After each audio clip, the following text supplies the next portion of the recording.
podcast. I am your host, TJ Zwarich. We have a very special, exclusive episode today. I am joined by a voice acting legend, Flint of G.I. Joe, Bill Ratner. How you doing today? All right, TJ, you better get your battle gear on because Cobra's on their way, and I can't bring up the laser threat weapon system. More beer, more beer. I got Cap, Shield, and Stormbreaker behind me. I don't know. Will that do? Will that do the trick to go into battle? Actually, we're good. We're good. Perfect. And I'm joined as well by a new co host today. My man Garrett couldn't join us. We have the director of video content and senior writer here at the Agents of Fandom, Jaden Duran. How's it going, Jaden? It's going well. I don't have any weapons, but I do have a buttload of Funkos back here. I don't know if I can use that, but we'll see. You're a pretty big guy. You can help out in battle. Yeah. Bill, 35 years ago, it was G.I. Joe, the movie released 1987. How does it feel? 35-year anniversary. You know, that movie has such a weird history, TJ. We were, I think, a year into production of the TV show in Studio City, California. And it had gone from the 5-episode miniseries to 13 episodes and then 13 more. And we were getting into our second year, and suddenly they said, all right, here's another script. How come it's so long? It's a movie. How come I have so few lines? Because you got stars in there, you guys. Shut up and do it. And my understanding is that once it was completed and post-production was done, it was taken to Comic-Con in San Diego.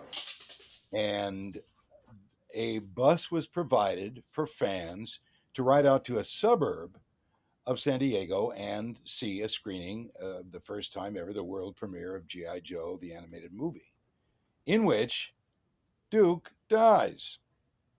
And I think there was some rough audio editing and a little video editing at the last minute because people were freaking out. They said, wait a minute, how Duke can't die. We got to sell more of his action figure. We got another year left in the series at least.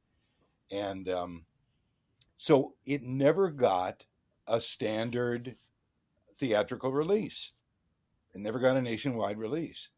And it was basically straight to video so that you could buy a VHS or a Betamax copy of it at any time. And you could probably rent it from your local Broadway video rental. But it wasn't until about 6 years ago that the American Cinematheque in Hollywood, the old Egyptian theater, was turned into really a beautiful, big, state-of-the-art series of screening rooms, one large, two small, sponsored by people like Spielberg and so on, studios. And they got a bunch of us together for the G.I. Joe animated movie. And it was a packed crowd. It was all very exciting. And it was interesting to go back 35 years and look at how that animation compared to today. Today, you look at Pixar and it's digital and it's high tech, but this was really shimmeringly beautiful, bright colors, a little primitive looking by today's standards, but still really fun to look at. And they sort of recast a little bit. Flint's role wasn't so great. Lady J's wasn't so big. Duke was in there, had a bigger role, which of course made me depressed for days, But it's fun that they decided to bring it back, and there's still, as you guys know, there's still a lot of Joe fans out there, and I'll bet you that once COVID goes away and the cons come back strong, and we're there signing autographs, it's $20, it's $20. If they held a special evening screening or two of G.I. Joe the movie, people would fill the theaters. Again, the animated version, not the live action, but the animated. If you ever make it to the Saskatoon Expo here in Canada, I'll see you there. Send me an official invite, TJ. Those things are really fun. Will do. I was so naive about all this that I think it was 5 or 6 years after the show, we did 2 years, and then the third year was done in Canada, except for Destro and Cobra Commander. Those two voices were retained. But if there was a Flint in that year, it was done by a Canadian actor, and new characters were invented. It lasted only a year because all of a sudden, no offense, TJ, but out there, it's so cold out there. We were out kind of a Saskatchewan sort of a thing, and as opposed to the American sounding characters that were part of the original Joe team, it only lasted another year and went off the air. But today, nearly 40 years later, you can go to Hulu and stream every episode, all 52 of the American versions from the season 1 and 2, and then I think they probably did 26 in Canada. And the reason that it went to Canada was because the production was done under the aegis of our union, the Screen Actors Guild. And, it was 120,000 members between New York and Chicago, and there are certainly Canadian members in LA and so on. The animation contract, which covered our work, which is great because it pays a little bit into health and welfare, and you get your medical and your pension plan and so on. And we didn't make a ton of money, but there's a session fee. But Hanna-Barbera and Disney and the other cartoon makers were abusing the poor little voice actors by making him do just one more, just we still got you here, do the gorilla, do the purple robin, uh, do the lizard, and actors were walking out of those 2-hour sessions losing their voices, unable to work.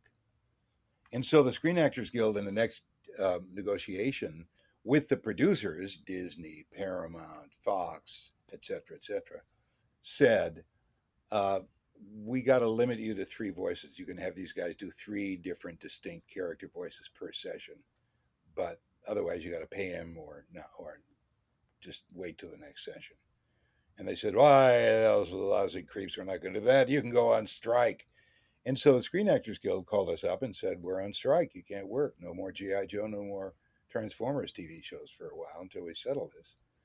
And so we went out and, marched with our signs, don't ruin our voices, don't ruin our voices. And Deke said to us, we're going to Canada, bye-bye. And so we all lost our jobs. But we got the last laugh because it was done under the aegis of the Screen Actors Guild Hollywood. We got residuals. And I think about 3 years ago, this is like 37 years later, I got an envelope with about 35 residual checks. But, the formula dips down slightly every year. So after 35 years, there was not one check worth more than $1.18. Like one was for 56 cents. The next one was for 72. Then a big one for $1.02. Literally, I'm not kidding. But we made residual payments, and you hear this from TV actors like from Seinfeld. Every one of those actors got rich, and the checks keep pouring in because streaming services and networks and independent TV groups all over the English-speaking world still show, Seinfeld and all the other popular shows, and that's how actors can keep their water on.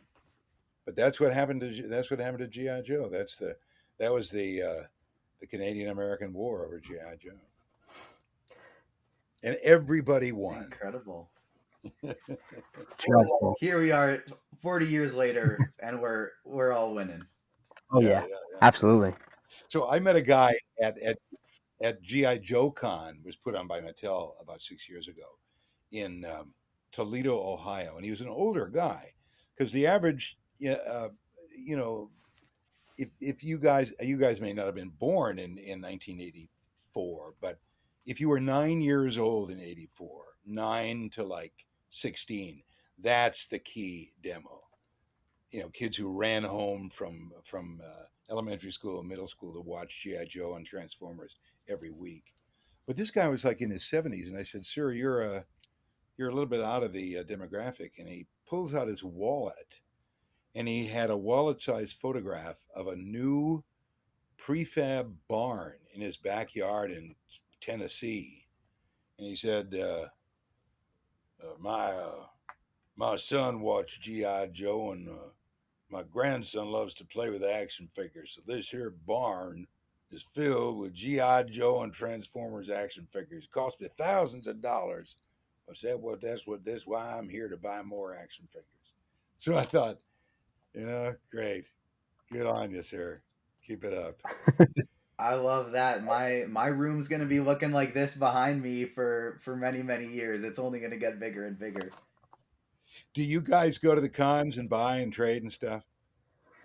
Absolutely. I haven't dove into the buy and trade yet, but I just my fiance is big into cosplaying, and so this year was my first time cosplaying with her at the Saskatoon Expo.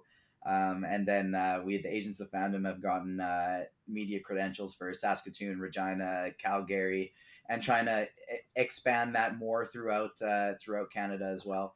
And it's interesting enough that you brought up the screenings for GI Joe, because that's another. We're also partnering with a theater company in the future here as well for to do different types of sponsored screenings events. So it may be time for a GI Joe revival here in Canada, but the proper GI Joe characters.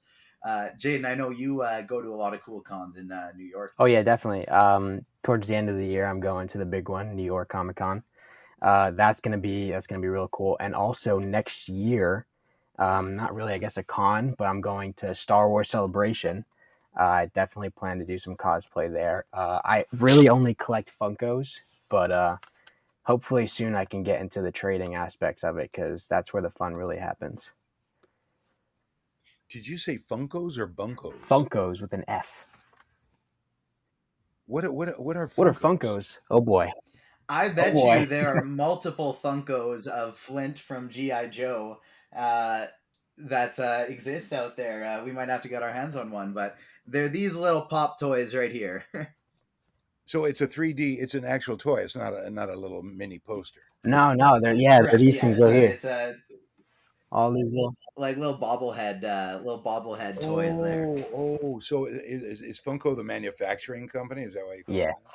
Yeah, yeah, Funko Pop. Yeah, and Funko so toy.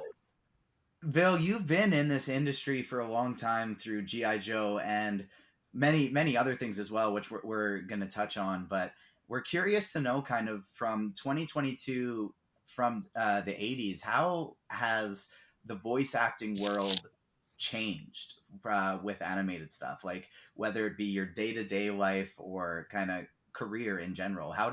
What's the difference now between when you started? There are two huge differences. One is celebrities have invaded our garden party, and because they enjoy it, it's a quick buck, and they probably get a gross percentage, of toy sales, and who knows what their deals are that their agents make.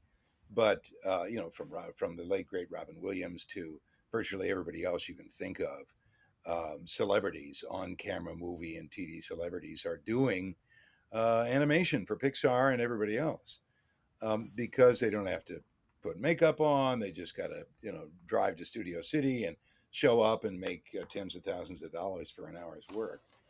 And studios are hoping and thinking that, well, it'll make if we have a celebrity's name on the marquee, the movie will sell better. And yeah, it could very well be true, but that makes for a little bit less work for the sort of vast and very professional, experienced pool of non-celebrity voice actors. There's certainly celebrities within the voice acting world, but in terms of the wider world, people probably don't know about them unless they're freaks like you guys. And so that's one difference. The other difference is virtually all of us have moved into our basements or our garages or our attics. I'm sitting right now in what used to be the previous owner of my home's dark room, and there were no windows. I had a window put in. Hired a man with a sledgehammer and built a 7 by 7 by 7 foot soundproof box, and it's my voiceover studio. Back then, we didn't have our own studios. We went from studio to studio, and frankly, although we can do more work, we can do back to back sessions without having to drive. Just turn around, take a sip of coffee, and go to work for the next client. It's less. It's a much less social thing. Um, the ritual of going to a studio and having 6 or 8 people be there who you know and you've worked with, whether they're your best friends or just your colleagues, is just a much more was a much more fun and sociable thing to do. Hey, let's get lunch. What are you doing? And uh, however, for the gaming companies, Electronic Arts and their gaming companies producing games all over the country now. They like to use places like Technicolor, which have huge sound studios and millions of dollars worth of processing equipment and microphones that are worth $4,500 instead of my $800 Sennheiser. And so they often will call the game actors in to record in the same facility as all the other actors. They record them separately. We really don't see each other much. We may run into each other in the parking lot. What are you doing? Oh, I just finished. Um, Grand Theft Auto 12. So that's a big difference um, because each one of our studios, uh, they have to sound broadcast quality. They have to sound professional. You can't use a laptop and a snowball microphone. But each one may sound slightly different. The EQ may be slightly different. The sound quality in the room itself, because of what's in the room, may be different. So that's why the gaming companies like to have it as uniform as audio and environment as possible. But that's been the big differences generally in our business. I'm here in my basement, anywhere from 2.5 to 6 hours a day, 5 days a week, which is convenient as possible. But I look back at the old days and how fun it was to hang out with everybody from the mixers to the assistant, recordists to the producers to my fellow voice actors. And I look back and yeah, it's different now. So, kind of as you mentioned with like GTA, kind of just like bolstered my thought process here. You've been involved in multiple different gaming franchises, I guess you would call them, like GTA, uh, Mass Effect, and Final Fantasy. So, my question to you is, how did you get into this gaming community? Because I know there's kind of a difference between an animated film and making like these voiceovers for gaming communities. How did that kind of bolster? How did that happen? As a group, voice actors are very lucky. Once you start working and you have an agent, whether you're in New York or Chicago or LA or Atlanta or Dallas, it doesn't much matter. I mean, I'm sure that there's huge batches of actors everywhere from Vancouver to Toronto as well, voice actors.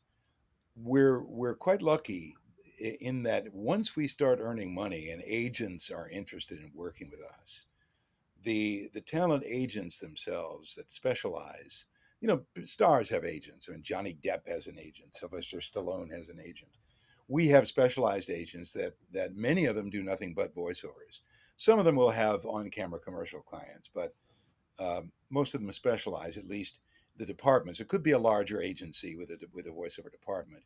Those agents tend to be, very aggressive, ambitious. Their job is to contact any potential employer that hires voices, and they get up early in the morning and read Variety and the Hollywood Reporter and the New York Times and the gaming And Agents of magazines and Fandom. so on, and they learn very quickly who's hiring.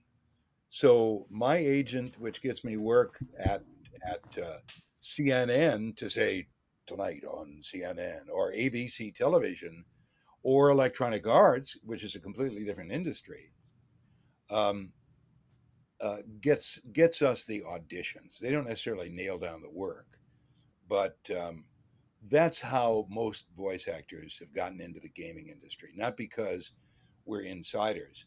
I'm sure there are people who were writers for the gaming industry, programmers, editors, animators, who ended up doing voices as well. I'm sure there's a decent sized group of those guys, but the poachers, the newbies, the ones who do it through their agent are the voice actors, and that's the answer to that question. So do you have like Well, a that's one of the interesting parts about your career is you have, even if you're not a gamer, even if you're not into GI Joe, there are very few people out there who haven't heard your voice. And you brought up, we here, obviously, you can see behind us, we're huge Marvel fans, and I know you've done Marvel trailers in the past, like Ant-Man. I listened to that one earlier today, and when I was looking through it, something I found interesting is there was a lot of comedies, some Mike Myers movies, quite a few Will Ferrell movies. You talked about these mixers and stuff through the years. Did you develop any good friendships with any of the stars from the trailers that you did? Never, ever, ever. The closest I ever got. And the reason is because the trailers are generally done outside, physically and otherwise, outside the movie studios themselves. Universal, Fox, Disney will hire a small specialized ad agency production company that specializes in trailers. And so we meet the producers of the trailers themselves. There was one instance where I did a trailer for a movie. I don't even remember what it was. This is a long time ago. And they said, "Well, the director of the picture is coming. You get to meet her." And I said, I'd seen her movies before. I really liked her work. It was kind of edgy and interesting and arty. And I was all excited and got all dressed up. Came to the session. Oh, she wasn't able to make it today. I did a voice, an off-camera voice for the movie Dreamgirls. Remember Dreamgirls from, I do. when it was, I don't know, 2010, something, 2011, something like that. And it was, it was a reporter. Uh, sir, over here, a question about the captain of the fleet. Just an off-camera guy, right? And the session took something like 20 minutes, but I had to go to the Warner Brothers lot to do it, and that was fun. You stop at the gate, and there, you've seen the gates to the Warner Brothers and Paramount lots, on TV shows. They're kind of famous places. And then you go, you park, and then you go into a gigantic sound studio. And here is the mixer at a huge 24 track board, mixing board. And here are two guys sitting on stools, 10 feet from me. And the mixer says, "Okay, good." My copy is on a music stand in front of me. Your Honor, whatever it was, sir, could you answer the question? And the mixer says, "Give us a level." So I did. Sir, answer the question. And the guy sitting on the taller stool says to the guy sitting in the office chair in front of them, again, they're both in the same room, literally like 10, 12 feet away from me. There's nobody else there but us in the mixer. And he says to the guy who's sitting below him in the chair, "Tell him that we want it sort of a little louder. It's a large room." And the guy says, "Yeah, he'd like it kind of loud as in the large room." And I thought, wait a minute, this can't be. He can't be telling an assistant to tell the voice actor. And so I turned to the director specifically and I said, "Oh, you want it fairly loud? It's a large room." And he looks at me with this bitter, awful look on his face and says to his assistant, "Yes, tell him that we'd like it a little louder because it's a large room." This went on for 20 minutes.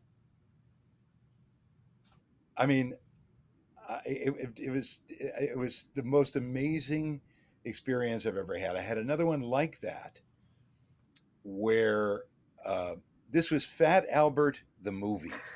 And Fat Albert the movie was partly animated and partly live action. And I was an off-camera voice saying something, doing a fake promo for Fat Albert, the TV show within the movie. Fat Albert, America's most popular TV show, will be back right after these messages. I mean, that was the gig, right? And we went back and forth because we're in our basements and we get so busy. It's sometimes difficult to book us across town. 20th Century Fox was way across town. So this went back and forth for about 2 weeks. Well, I guess they want you for the part, but we're trying to figure out when. And finally, we nailed down a time. So I drive onto the Fox lot again. Oh, how exciting! I'm from Minnesota, man. This is big stuff for me. And I walk up to the second floor of this beautiful, big, old Spanish post production building, and there are about 12 people in there. One guy comes up to me with the Screen Actors Guild paperwork. He's the associate director of the film, and everybody else is kind of gossiping and drinking coffee. And he whispers something to a guy who is a little older, has a fanny pack on, and his cap is on backwards. And I think, oh man, that's probably the director. And the director comes up to me with this disgusted look on his face. We're all sitting like in the snack room. We're not even in the soundstage yet. And in front of everybody, he goes, "Well, so you do a lot of voiceovers lately?"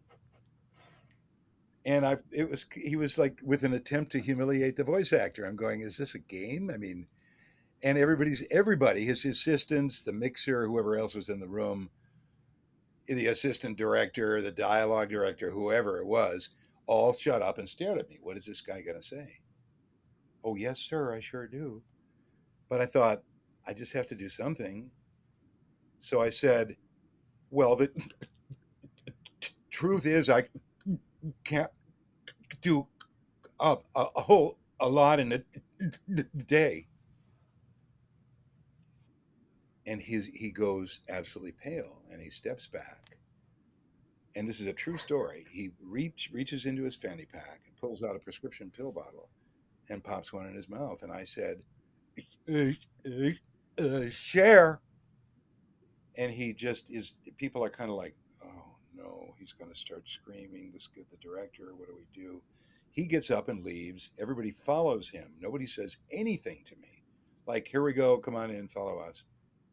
We walk down the hall into this big, gigantic sound stage with lights hanging from the ceiling and so on. There's the mixer, the mixing board, and again, give us a level, says the mixer. And again, I did my line, and so I said to the director of Fat Albert the movie, I said, "You want kind of a typical old-fashioned network announcer?"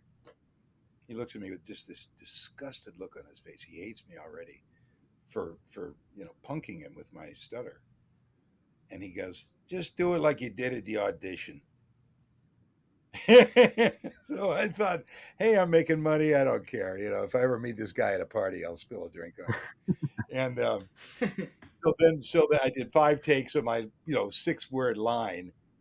And all right, union break. That's it. Everybody leaves the room except for the director, is now having to fill out paperwork way on the other side of the soundstage, about 60 feet away. And I thought, I cannot leave it like this. So I went up to him and I said, "Sir, I want to tell you that this experience for me has been psychically very draining." And he looks up at me, he kind of smiles, he goes, "Yeah, me too." And that was the end of one of my biggest days in Hollywood. So kind of along those lines, I mean, obviously you've had some good and some bad experiences, but I want to know what your preference is. I mean, obviously you've done trailers, you've done other voiceovers, and you've also played animated characters where you had like actual lines. You were technically another person. Do you have a preference over doing voiceovers for like trailers and such, or would you rather play a character? That's Jaden. That's a really good question. Um, because I'm like any other mercenary.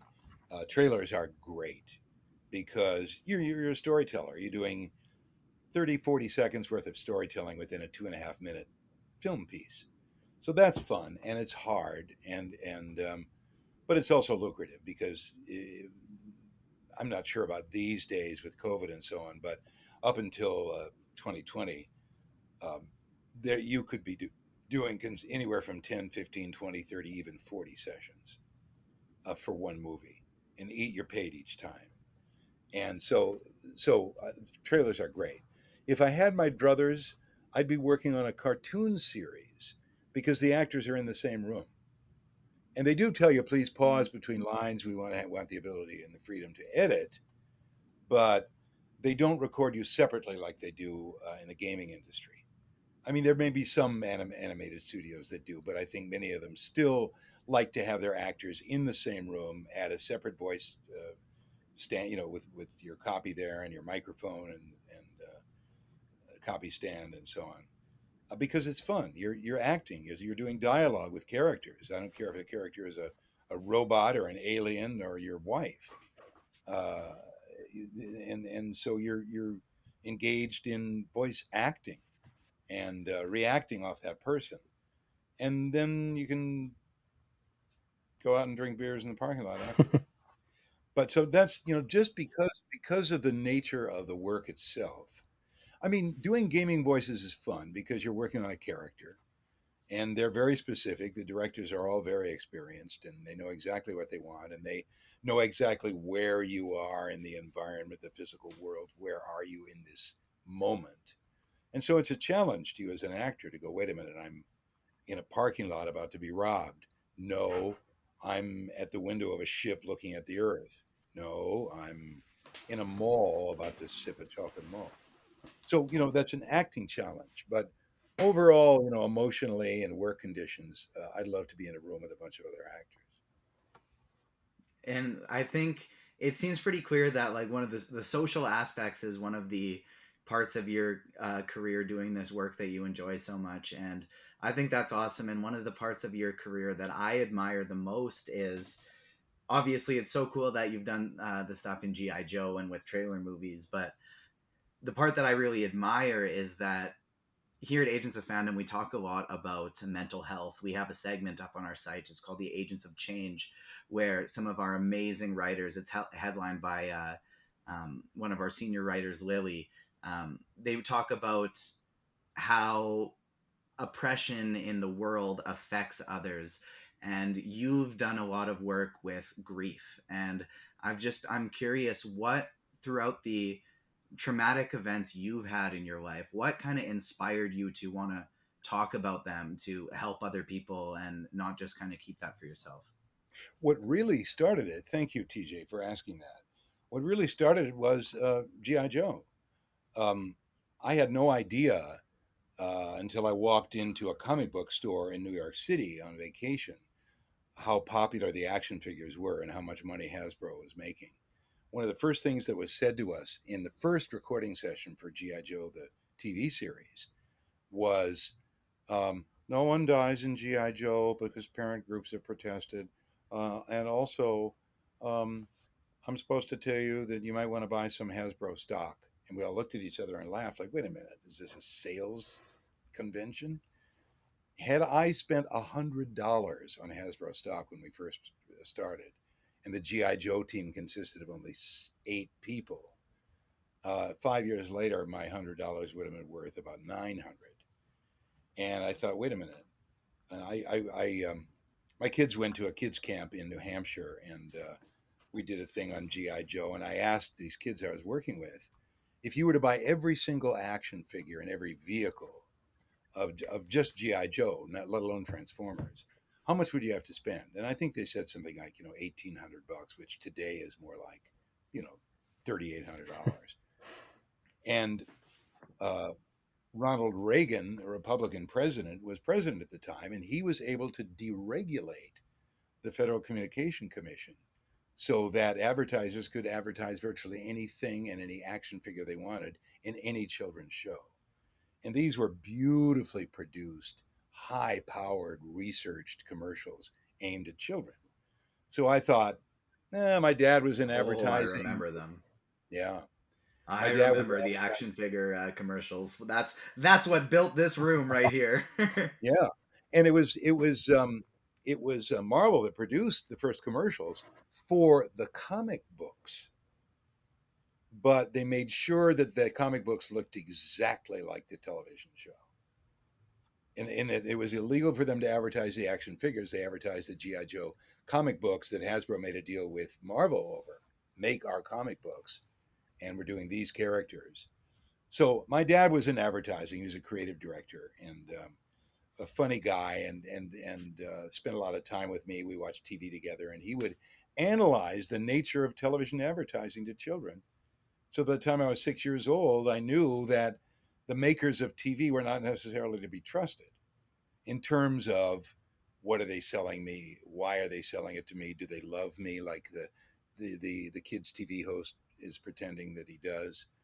And so I started going to public schools and doing a thing called TV cartoon scandals. And then being in the public schools in LA was there were, I was started hearing stories about, well, Jamie's not here today because his dad got shot in a gang fight and blah blah blah.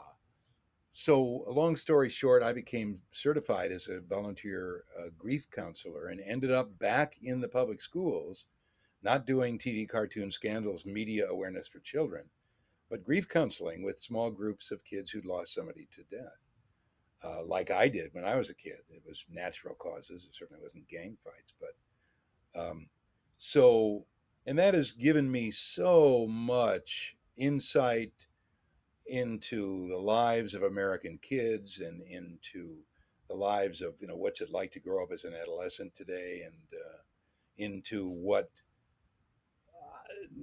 when you're in a commercial business like voice acting, um, you can just go along and make your money and go home, or you can go along and make your money and then on the way home get involved in something that's just a bit more soulful, that has to do with service, has to do with giving back, has to do with fair play, and so I've had a couple of books published last year that happen to be some of them were short fictions, uh, uh, some of them are flash fiction, some of them are poems.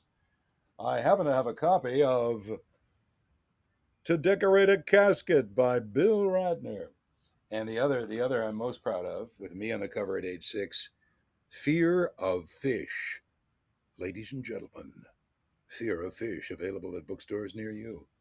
And, I speak to grief groups, I speak to groups of nurses, I speak to educators, and I'm working on a personal memoir, which is not poetry and so on. But that's what I do in my spare time, and I was also involved before the COVID shutdown in the storytelling scene, the Moth Radio Hour, the Moth Storytelling, which is in cities all over North America, live storytelling contests, story slams, and had just a great time, and ended up getting some of my pieces published, and they do a program with school kids doing stories that are, some of them are heartbreaking, some of them are funny.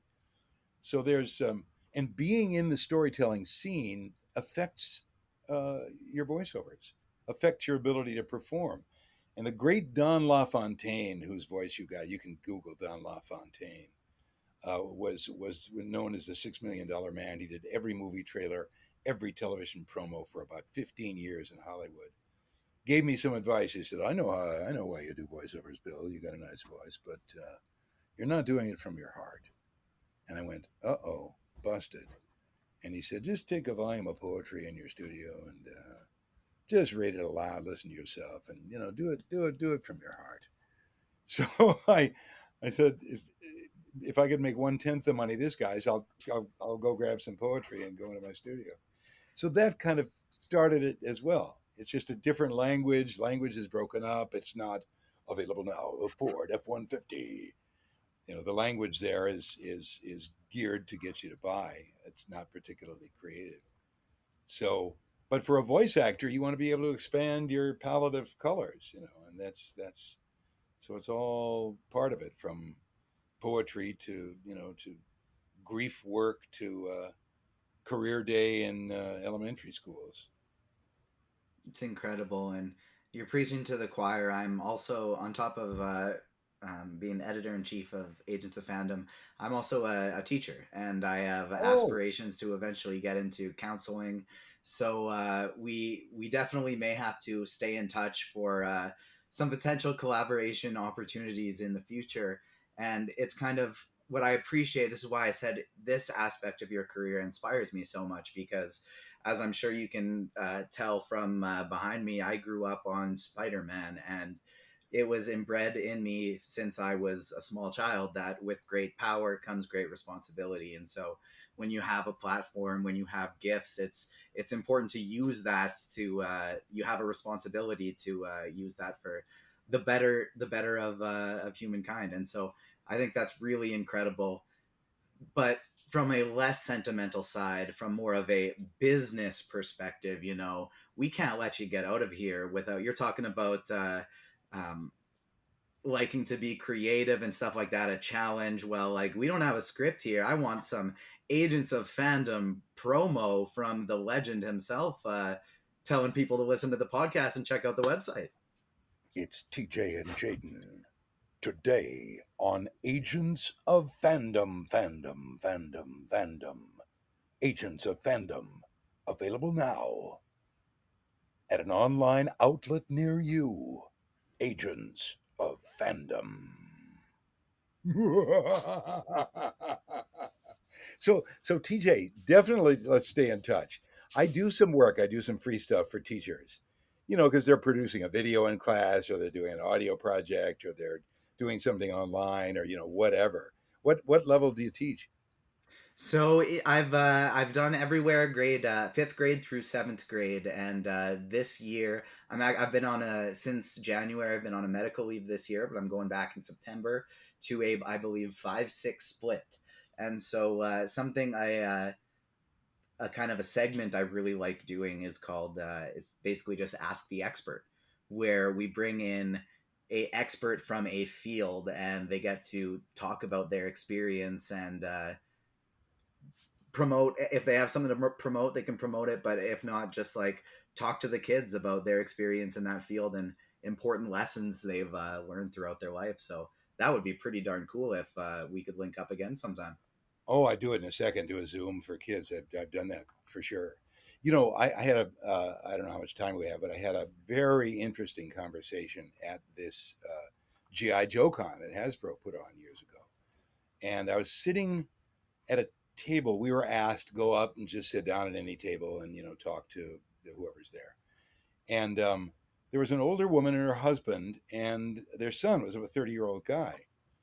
And I had met him on the floor. I knew he was very knowledgeable about media and knew all the voice actors and so on. And I turned to the woman and I said, "How do you feel about your son being collecting children's toys?" And she said, "Well, he and I both teach in the same middle school in Pittsburgh, Pennsylvania, and he loaned me his GI Joe collection of action figures and vehicles to use in my class." And her class was a difficult class. I think it was a special ed class of kids who had reading issues and behavior issues and so on. And she and he devised a GI Joe semester with permission of the principal of the school, where they would read a comic book and then they read it aloud in class, get the kids to stand up and read aloud as an exercise, and then they'd do it again, get the story down, and then they would write down the highlights of the story, and then they would put on a theatrical spectacular with the action figures. And she said that they raised the reading level of that class by 50% in that semester. And the principal had never, ever, ever seen any achievement by a single teacher in a single class with GI Joe comic books and action figures. And I If thought you that don't was, think I'm doing that this year, I just thought that was so cool.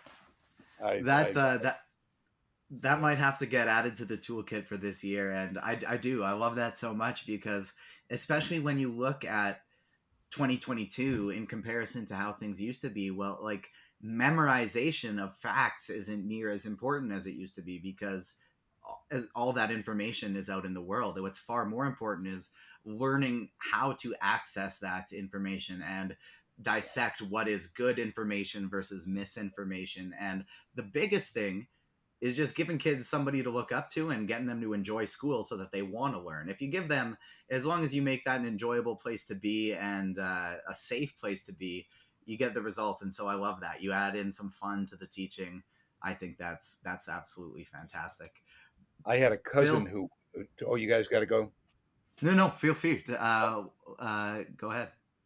I had a cousin who was a teacher in the Chicago public school system, a very poor neighborhood, and kids were very reading challenged. And I said, "What did you do?" "Oh, showed a lot of movies." And I thought, "Oh, well, okay, you can certainly learn something from looking at documentaries and, foreign films or interesting movies and talk about them." But doing stuff with comic books and action figures involves the kid in the very thing the teacher's trying to teach: reading aloud, standing in front of a group and doing it without embarrassment, reading the words off the page, absorbing plot elements from a story, and then uh, recreating it dramatically with action figures. Which is so that versus sitting there passively watching movies are two completely different worlds. One passive, not bad. The other completely active and creative, calling upon the kid to do the very thing that schools hope to teach. So I was absolutely fascinated, and it really brought me back. I've talked to women about this, about their Barbies. I did a show called the True Life Adventures of Barbie and GI Joe, and there are a lot of women who think that Barbie was, disgusting, and that no women look like that, and it gives people, issues with body image and so on. But about 50% in studies of women who grew up with Barbie say that, screw that. I shaved her head. I lit her on fire. I put her in car accidents with friction motor cars. I made her do all kinds of crazy stuff. She did dialogue from plays and from Fast and Furious movies, and all this crazy creative adolescent play done with a doll. And the anthropologists have discovered that in many digs, anthropology, digs, archaeology digs all over the world, where they find human figures. And the first assumption is, well, it's a religious figure, it's a god, it's a goddess, it's a pagan figure, it's a pre-Christian, blah blah blah. When in fact, the vast majority of these things were in fact play toys, were dolls, and they were either parts of a little doll theater, or just simply a plaything that a child you know puts dialogue into. And I'll bet you that a lot of the people writing for TV and movies and Seth MacFarlane. I'll bet you he played. I know he played with GI Joe dolls. I know it for a fact. He told me. See, you said you didn't have too many Hollywood meetups, but there's been a few of these stories that have dropped some pretty cool names in there. And Bill, it's been so cool to add you to the pretty cool names on our list here at the Agents of Fandom that we've gotten to talk to. This has been a absolute blast. Thanks so much for joining us. TJ, Jaden, you guys are very cool. Great questions, great fun, and send me the link, and I shall blast it out into the interwebs. Will do. We can absolutely do that. You'll be able to find this episode and all of our content on our Agents of Fandom socials, as well as agentsoffandom.com, and the podcast as well is available everywhere you get your podcasts. That'll do it for this episode. On behalf of myself, Jaden, and our amazing guest Bill, see ya when we see ya. Peace.